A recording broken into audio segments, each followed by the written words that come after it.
नमस्कार मंडळी, slice of लाईफमध्ये तुमच्या सगळ्यांचं खूप खूप स्वागत. आज पुन्हा एक लेख घेऊन आलेले आहे. लेखाचं नाव आहे आठवण आणि हा लेख लिहिला आहे डॉक्टर रुपेश पाटकर यांनी आणि ते स्वतः एक मानसोपचार तज्ज्ञ आहेत. या लेखाचा जो विषय आहे ना, त्या विषयाशी निगडीत माझी सुद्धा एक आठवण आहे. ती मी तुम्हाला हा लेख वाचून झाल्यानंतर थोडक्यात सांगणार आहे. आधी लेखक काय म्हणतात आपण बघूया. काल रविवार, माझा पेशंट बघण्याचा दिवस. एरवी देखील अपॉइंटमेंट देऊन मी पेशंट बघत असलो तरी माझ्या कुमारवयीन मुलासोबतच्या आणि काही संस्थांसोबतच्या कामांमुळे मला इतर दिवशी पेशंटना द्यायला खूपच कमी वेळ मिळतो. पण रविवारी मला बऱ्यापैकी वेळ असतो. काल दुपारी देखील माझ्याकडे पेशंट होते. काल संध्याकाळच्या शेवटच्या पेशंटला मी तपासलं. ती सुमारे 70 वर्षाची, आमच्या शेजारच्या गावची, नऊवारी साडी नेसलेली, आर्थिक परिस्थिती गरिबीची असल्याचं तिच्या एकंदरीत पेहरावावरून लक्षात येणारी अशी निरक्षर बाई होती. मी तिला प्रिस्क्रिप्शन लिहून दिलं. ती बहुधा माझ्याकडे पहिल्यांदा आली असावी, त्यामुळे मी फी घेत नाही हे तिला माहीत नव्हतं. तिने फी विचारताच मी फी घेत नाही असं म्हणालो. त्यावर क्षणाचाही विलंब न करता ती म्हणाली, खानोलकर डॉक्टर असेच होते, ते आमच्या लोकांकडनं फी घेत नसत. मला बघून तिला डॉक्टर खानोलकरांची आठवण आली. हे पाहून आयुष्यातलं सर्वात मोठं समाधान मिळाल्याची भावना मनात आली. सर्वात मोठा पुरस्कार मिळाल्याची भावना म्हणा ना. मग पुढे लेखक असं म्हणतात की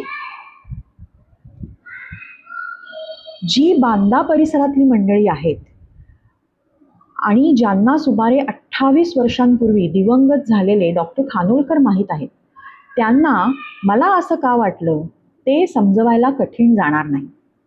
लहान असताना मी स्वतः डॉक्टर खानोलकरांकडे पेशंट म्हणून अनेकदा गेलोय. माझ्या घरात त्यांचा उल्लेख आमचे डॉक्टर असाच होईल. डॉक्टर म्हटलं की डॉक्टर खानोलकर असंच समीकरण माझ्या मनात घट्ट बसलेलं होतं. बहुधा बांद्यातील किमान माझ्या वयाच्या सर्वच लोकांच्या मनात असंच समीकरण असेल.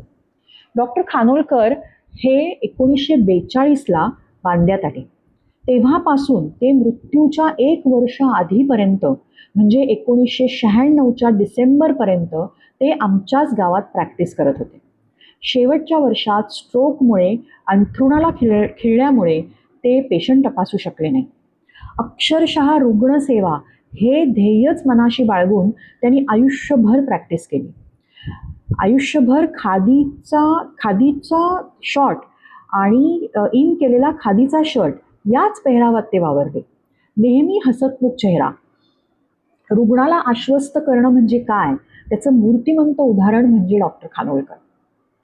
किमान 80-90 पेशंट दिवसाकाठी तपासून देखील ते त्रासलेले किंवा कंटाळलेले असे कधीही कोणी बघितले नसतील. आयुष्यात ते कधी कोणावर चिडले असतील असं बिलकुल मला वाटत नाही. पुढे मग ते असं लिहितात की संत एकनाथांचे चरित्र वाचताना नाथांची न चिडण्याची वृत्ती म्हणजे काय असेल असा विचार करता माझ्या डोळ्यासमोर डॉक्टर खानोलकरच येत. गावातील सर्वांचेच ते फॅमिली डॉक्टर होते म्हणा ना. मी आज सायकॅट्रिस्ट म्हणून जे काम करतो ते त्यांनी फॅमिली डॉक्टर म्हणून आयुष्यभर केलं. माझं कुटुंब, मग अगदी माझ्या आजी आजोबांपासून घरातल्या अनेक गोष्टीत त्यांचं मार्गदर्शन घेत आणि न कंटाळता, कोणालाही न टाळता हा माणूस सगळं ऐकून घेऊन चर्चा करीत. डॉक्टर म्हणून दिवसाकाठी किमान 150 पेशंटना तपासणं आणि संध्याकाळी निवांत बसण्याऐवजी 1-2 पेशंटच्या घरगुती विषयातही मार्गदर्शन करणं हे ते कसं साधत होते कोण जाणे. शिवाय सायकलने पेशंटच्या घरी जाऊन अंथरुणावर खिळलेल्या पेशंटना व्हिजिटही देत होते. हा माणूस पेशंटकडून केवळ 1 रुपया फी घेईल आणि दलितांना पूर्ण मोफत. त्या बाई म्हणाल्याप्रमाणे आमच्या लोकांकडून ते फी घेत नसत या वाक्याचा अर्थ दलितांकडून प्रॅक्टिसच्या पहिल्या दिवसांपासून त्यांनी कधीही फी घेतली नाही. खादीप्रमाणे हरिजन सेवा हे व्रत घेऊनच ते 42 साली बांद्यात आले होते. मग पुढे डॉक्टर असं म्हणतात की बाकीच्यांकडून देखील त्यांनी कितीशी फी घेतली. आयुष्यात स्वतः कधी जमीन विकत घेऊ शकले नाहीत, ना स्वतःचे घर बांधू शकले. विरंगुळ्यासाठी ते कुठे फिरायला गेल्याचंही मी कधीही बघितलेलं नाही.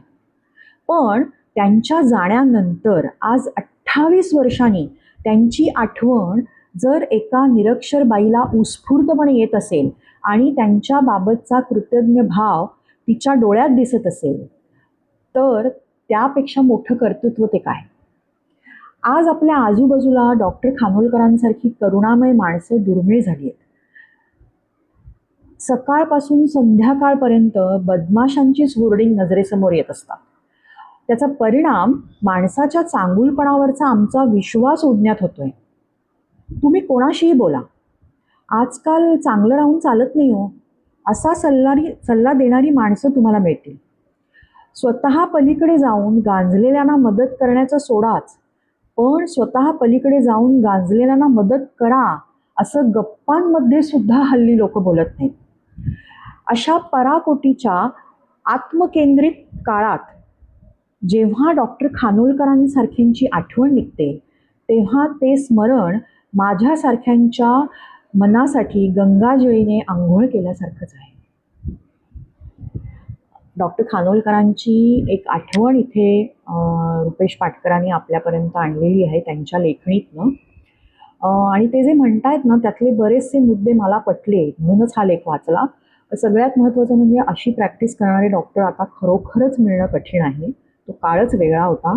आणि जे कनेक्शन त्यांनी सांगितलं आहे पेशंट आणि डॉक्टरमधलं, ते सुद्धा आता इतकं रेअर झालं आहे. म्हणजे अगदी तुम्हाला उदाहरण द्यायचं झालं तर छोट्या छोट्या गोष्टींसाठी पूर्वी आपण कधी मोठ्या हॉस्पिटलमध्ये किंवा डायरेक्ट स्पेशालिस्टकडे वगैरे असं जात नव्हतो. पण आजकाल फॅमिली डॉक्टर ही जी संकल्पना आहे ना, ती थोडीशी मागे पडत चालली आहे असं मला प्रकर्षाने जाणवलं. अगदी छोट्या छोट्या गोष्टी असतील. आम्ही पूर्वी माझ्या लहानपणी, मी तुम्हाला सुरुवातीला सांगितलं जसं माझी आठवण म्हणूनच तुम्हाला सांगणार आहे, की माझ्या लहानपणी आमचे जे डॉक्टर होते, डॉक्टर उपळेकर, त्यांच्याकडेच आम्ही छोट्या गोष्टींसाठी जायचो. मग त्यांनी जर आम्हाला प्रिस्क्राईब केलं किंवा त्यांनी जर सांगितलं की बाबा तुम्ही मोठ्या डॉक्टरकडे जा, आता हे गेलं पाहिजे, ह्याच्यात काही इन्व्हेस्टिगेशन्स केली पाहिजे, तरच आम्ही जात होतो. पण आता तुम्ही बघाल ना, तर छोट्या छोट्या गोष्टींसाठी सुद्धा आपण डायरेक्ट स्पेशालिस्टकडे जाणं किंवा तशी तितका बॉन्ड आता फॅमिली डॉक्टर्सबरोबर राहिला नाही आहे म्हणा, किंवा काय मला माहिती नाही, पण परिस्थिती बदलली एवढं नक्की. कारण माझा मुलगा पुण्यात राहतो, तो ज्या भागात राहतो त्या भागात नेहमी असं होतं की कुठेतरी छोटा डॉक्टरचं असं क्लिनिक तिथे नाहीच आहे. तर छोट्या छोट्या गोष्टींसाठी पण त्यांना डायरेक्ट हॉस्पिटलमध्ये जायला लागतं. अर्थात हे सगळीकडे नसेल, पण फॅमिली डॉक्टरचा कन्सेप्ट थोडासा मागे पडून आता स्पेशलाइज डॉक्टरकडे जाणं हा एक कन्सेप्ट यायला लागला आहे. हा एक मुद्दा. आणि त्यानिमित्ताने माझी आठवण तुम्हाला सांगते. माझे जे डॉक्टर होते, डॉक्टर उपळेकर, मी खूप लहान असल्यापासून त्यांच्याकडे जाते. म्हणजे मी अगदी 3री-4थीत असल्यापासून, जेव्हापासून आम्ही डोंबिवली वेस्टला राहायला गेलो तेव्हापासून मी त्यांच्याकडे जाते. तर एकदा एक गंमत झाली. मी कॉलेजमध्ये असताना मला अलिबागला ट्रिपला जायचं होतं आणि काही कारणाने मला असं एक होतं की ट्रिपला जर गेले आणि तिथे मला एक प्रकारचा त्रास झाला तर माझी ट्रिप सगळी हे होईल, म्हणजे मला फुकट जाईल ट्रिप सगळी, असं मला वाटत होतं. मी डॉक्टरांकडे गेले. तो त्रास काय वगैरे मी डिटेल सांगत नाही तुम्हाला. तर मी डॉक्टरांकडे गेले आणि त्यांना सांगितलं की काका, आम्ही त्यांना काकाच म्हणायचे, खूप लहानपणापासून आम्ही जातो, मी, माझा भाऊ, आई वडील, माझे नातेवाईक सुद्धा त्यांच्याकडे नंतर जायला लागले. तर मी त्यांना म्हटलं, काका असं असं मला ट्रिपला जायचं आहे आणि हा माझा प्रॉब्लेम होऊ शकतो गेल्यावर तिथे. तर ते म्हणाले, तुला जाणं काय एवढं गरजेचं आहे का तुला? म्हटलं, काका ट्रिपला जाते मी, एकतर म्हणजे मजा असते ना, कॉलेजचं आमचं शेवटचं वर्ष होतं ते कॉलेज. म्हणाले, ठीक आहे, काम करतो मी, तू आता घरी जा, आईला पाठव आणि मी तुला औषध देतो, तू काय काळजी करू नको, तुझी 3-4 दिवसाची जी ट्रिप आहे ती व्यवस्थित होणार. मला पूर्ण विश्वास ना काकांना. मी गेले, आईला सांगितलं की आई, तुला डॉक्टर काकांनी बोलवले, तू औषध घेऊन ये. आई गेली, औषध घेऊन आली, कसं घ्यायचं ते सगळं मला सांगितलं आणि मी गेले ट्रिपला ते औषध घेऊन. आणि व्यवस्थित काकांनी सांगितल्यासारखं मी ते औषध घेतलं. ट्रिप आमची छान झाली. मी परत आले घरी आणि अलिबागवरून मी काकांसाठी काहीतरी घेऊन आले होते, मला आता आठवत नाही काय, ते द्यायला मी गेले आणि त्यांना म्हटलं, थँक्यू काका, तुमच्यामुळे माझे 4 दिवस चांगले गेले, नाही तर माझी पंचायत झाली असते. ते म्हणाले, हसले. ते म्हणाले, अगं कसलं काय, कसलं औषध होतं ते? म्हटलं, अहो तुम्हीच दिलं होतं ना, मी जो प्रॉब्लेम सांगितला माझा. ते म्हणाले, अगं ती फक्त व्हिटॅमिनच्या गोळ्या होत्या, ते त्या तू जे सांगितलंस त्याच्यावरचं औषध नव्हतं, कारण त्याच्यावर आम्ही औषध देत नाही. तर म्हटलं, असं कसं झालं पण मग त्या गोळ्यांनी मला फरक कसा पडला? तेव्हा ते मला म्हणाले, पौर्णिमा, विश्वास हा खूप महत्त्वाचा असतो. तुझा माझ्यावरती इतका विश्वास आहे डॉक्टर म्हणून की मी दिलेलं औषध हे काकांनी आपल्या ह्या प्रॉब्लेमसाठीच दिलेलं आहे, हे तुला इथे कुठेतरी माहिती होतं आणि म्हणून तुला तो त्रास झाला. त्यामुळे हा लेख वाचताना ना माझ्या हे प्रकर्षाने लक्षात आलं की हे जे बॉन्डिंग होतं आपलं डॉक्टर्स बरोबर, आपण घरातल्याही काही गोष्टी त्यांच्याशी शेअर करत होतो, हे थोडंसं आता कुठेतरी कमी व्हायला लागलं असं वाटलं. आणि त्या सगळ्या ह्या वातावरणामध्ये असा एखादा लेख येणं आणि त्या डॉक्टरांनी इतक्या उत्तम प्रकारे म्हणजे कुठेही आर्थिक आपला फायदा न बघता केवळ आणि केवळ समाजासाठी काम करणं हे खूप दुर्मिळ आहे. आणि अशा या दुर्मिळ माणसाची माहिती माझ्याकरवी काही लोकांपर्यंत जरी पोचली तरी मला खूप आनंद होईल आणि म्हणून हा लेख मी आज वाचला.